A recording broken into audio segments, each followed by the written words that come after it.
Hello therapeutic everyone. Role of तो आज हम एंजाइम्स के थेरापेटिक रोल के बारे में एनालिटिकल रोल ऑफ के तीन एंजाइम्स। इम्पॉर्टेंट रोल है। एक तो है डायग्नोस्टिक रोल, दूसरा है थेरापेटिक तो रोल और थेरापेटिक तीसरा है uses of analytical enzymes role. देखो, सम आज हम कुछ एंजाइम्स थेरापेटिक और ऐसे हैं एनालिटिक रोल जो इस ट्रीटमेंट में वीडियो काम आते हैं। देखेंगे। थेरापेटिक का तो मतलब अब होता हम है चलते हैं ट्रीटमेंट। आगे। तो कुछ बीमारियों थेरापेटिक के ट्रीटमेंट यूजेस के लिए या इन एंजाइम्स की ज़रूरत पड़ती है। तो कुछ डिजीज़ जो ह्यूमन बींग्स में होती है उनको ट्रीट करने के लिए अपन कुछ एंजाइम्स का यूज़ करते हैं। वो एंजाइम्स हम यहाँ देखेंगे। तो सबसे फर्स्ट है बैक्टीरियल एस्पार्जिनेज। ये यूज़ होता है ल्यूकेमिया पेशेंट को ट्रीट करने के लिए, क्योंकि एस्पार्जिनेज एंजाइम जो है वो एस्पार्जिन को एस्पार्टिक एसिड में कन्वर्ट करता है, बदल देता है। एस्पार्जिन इसीलिए नेसेसरी है leukemic WBC, leukemic white cells के फॉर्मेशन में इसका रोल है। उसके बाद नेक्स्ट है, दूसरा आता है काइमोट्रिप्सिन, जो ऑप्थेल्मोलॉजी में काम आता है। ये जब कैटरेक्ट का ऑपरेशन हो रहा होता है तो उस कैटरेक्ट को जब एक्सट्रैक्ट करते हैं, हटाते हैं, तो उसके लिगामेंट्स जो होते हैं लेंस के साथ जुड़े हुए, वो सब लेंस के लिगामेंट्स को डिसॉल्व करने के लिए इस काइमोट्रिप्सिन का यूज़ होता है, काम आता है काइमोट्रिप्सिन। और ये इन्फ्लेमेशन और एडिमा होता है उसको भी क्योर करने में या उसके लिए भी काम आता है। उसके बाद नंबर 3 पे अपन आ जाते हैं, वो है कोलाजिनेज। जो वुंड, जो घाव हो जाता है, घाव के आसपास जो डेड टिश्यू इकट्ठा हो जाता है घाव पर, और उसको साफ करने के लिए कोलाजिनेज एंजाइम का यूज़ होता है या काम आता है। डर्मल स्किन के अल्सर्स होते हैं और जल जाते हैं सीवियर बर्न्स में, उन दोनों में ये कोलाजिनेज का इम्पोर्टेंट रोल है।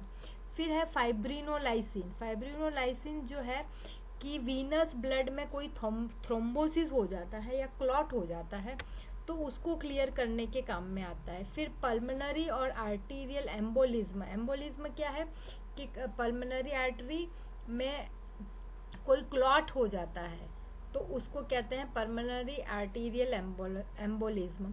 उस एम्बोलिज्म को क्लियर करने के लिए भी फाइब्रिनोलाइसिन का रोल है। उसके बाद हाइलुरोनिडेज एंजाइम, ये रैपिड एब्जॉर्प्शन ड्रग्स, जो भी सबक्यूटेनियस इंजेक्शंस लगाए जाते हैं तो उन ड्रग्स का रैपिड एब्जॉर्प्शन करने के लिए काम आती है। उसके बाद ये हाइलुरोनिक एसिड को पॉलीमराइजेशन से इसका पॉलीमराइजेशन ख़त्म कर देती है एंड इंक्रीज टिश्यू परमेबिलिटी, इसलिए टिश्यू की परमेबिलिटी बढ़ा देती है। ये ट्रॉमेटिक और पोस्ट ऑपरेटिव एडिमा को ट्रीट करने के लिए, पोस्ट ऑपरेटिव एडिमा को ठीक करने के लिए भी काम आता है। हाइलुरोनिडेज के बाद हम देखते हैं लाइसोजाइम। लाइसोजाइम जो है वो एंटीबायोटिक है जो हमारे आँखों में आंसू में आते हैं और एग वाइट में भी होता है। तो ये आँखों के इन्फेक्शन को दूर करने के लिए काम में आते हैं। इसका एंटीबैक्टीरियल एक्शन है, उसकी वजह से ये सेलुलोज, जो बैक्टीरिया के ऊपर जो बैक्टीरिया का जो कवर है सेलुलोज का एनवलप, उसके ऊपर एक्ट करता है, उसके ऊपर रिएक्शन करके उसको ख़त्म। उसके बाद है पेनिसिलिनेज। पेनिसिलिनेज जो है वो भी बैक्टीरियल एंजाइम है जो एलर्जिक, जिसको भी पेनिसिलिन ड्रग से एलर्जी है, उन पेशेंट्स को ठीक करने के काम में आता है। ये पेनिसिलिन को ख़त्म कर देता है। उसके बाद स्ट्रेप्टोकाइनेज और यूरोकाइनेज, ये मायोकार्डियल इन्फाक्शन हो जाता है, MI हो जाता है, तो उन पेशेंट को ठीक करने के काम में आता है। ये ब्लड क्लॉट को डिसॉल्व कर लेता है और जो पस मटेरियल है वो सब हटा देता है, इसीलिए ये फाइब्रिनोलाइसिस कॉज करता है। उसके बाद ट्रिप्सिन जो है ये प्रोटियोलाइटिक एंजाइम है जो वुंड्स को क्लीन करने के काम में आता है। तो घाव के वहाँ पर पस और ये सब जम गया है, उसको सबको हटाने के लिए, साफ करने के लिए ट्रिप्सिन का रोल है। और एक्यूट थ्रोम्बोप्लीबाइटिस के इन्फ्लेमेशन, वेन में कोई इन्फ्लेमेशन हो जाता है या ब्लड क्लॉट आ जाता है तो उसको डिसॉल्व करने के लिए ट्रिप्सिन का रोल है। उसके बाद रेनिन जो है ये गैस्ट्रिक एकाइलिया को ट्रीट करने के काम में आता है। गैस्ट्रिक एकाइलिया क्या? Achylia that is absence of gastric secretion. इस डिजीज़ में इस कंडीशन में बिल्कुल भी गैस्ट्रिक जूस नहीं बनता है उसके, तो उन पेशेंट को ट्रीट करने के काम में ये आता है। उसके अलावा गैस्ट्रोइंटेस्टाइनल ट्रैक्ट में pepsin, trypsin, peptidase, lipase, amylase, elastase, cellulose, ये सब का भी यूज़ होता है। तो गैस्ट्रिक ट्रैक्ट में कोई भी डिसऑर्डर होता है और क्रोनिक पैनक्रियाटाइटिस होता है, उन सब को ट्रीट करने के लिए इतने सभी एंजाइम्स काम में आते हैं। उसके बाद अब अपन आ जाते हैं दूसरे, that is analytical use of enzyme. Enzyme को एनालिटिकली अपन दो तरह से यूज कर सकते हैं, एक तो रिएजेंट की तरह और दूसरा उनको लेबल बनाकर।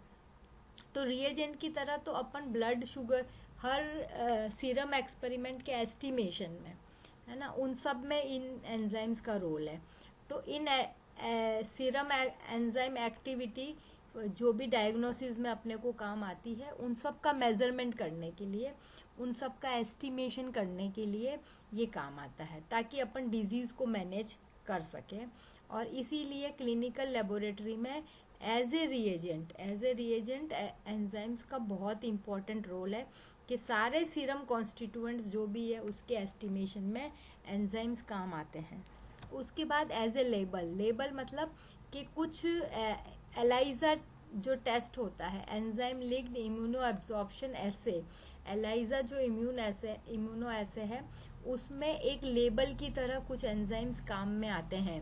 तो उससे कुछ हार्मोन्स, कुछ ड्रग्स, कुछ कंपाउंड जो इंटरेस्टेड है, उन सबको आइडेंटिफाई करने के लिए काम आता है। तो ऐसे ही कुछ एंजाइम्स है, वो है glucose 6 phosphate dehydrogenase, alkaline phosphatase, beta galactosidase और परऑक्सीडेज। ये वो एंजाइम्स है जिनको अपन एलाइजा टेस्ट में लेबल की तरह काम में अब लास्ट ये एक टेबल देख लो जिसमें एंजाइम रिएजेंट की तरह कहाँ कहाँ काम आता है, कौन कौन सा। अल्कोहल एस्टिमेशन, इथेनॉल का एस्टिमेशन करना है तो अल्कोहल डिहाइड्रोजिनेज काम आता है। लैक्टेट डिहाइड्रोजिनेज काम आता है लैक्टेट के एस्टिमेशन में। ग्लूकोज ऑक्सीडेज पर oxidase, that is GOD POD method, जो ग्लूकोज को एस्टिमेट करता है। हेक्सोकाइनेज और glucose 6 phosphate dehydrogenase creatine kinase को एस्टिमेट करने के काम में आता है। यूरिक एसिड पता लगाने के काम में आता है। यूरिएज जो है यूरिया एस्टिमेशन में आता है। कोलेस्ट्रॉल ऑक्सीडेज पर ऑक्सीडेज, ये कोलेस्ट्रॉल एस्टिमेशन में काम में आता है। Lipase, glycerol kinase, glycerol phosphate dehydrogenase, ये ट्राइएसाइल ग्लिसरॉल एस्टिमेशन में काम आते हैं। Thank you very much. ये सब मैंने पंकजा नायक बुक से रेफरेंसेस से सब ये लिए हैं। और आप लोग दूसरा मेरा वीडियो है जो डायग्नोस्टिक रोल है वो भी ज़रूर देखें, और एंजाइम के दूसरे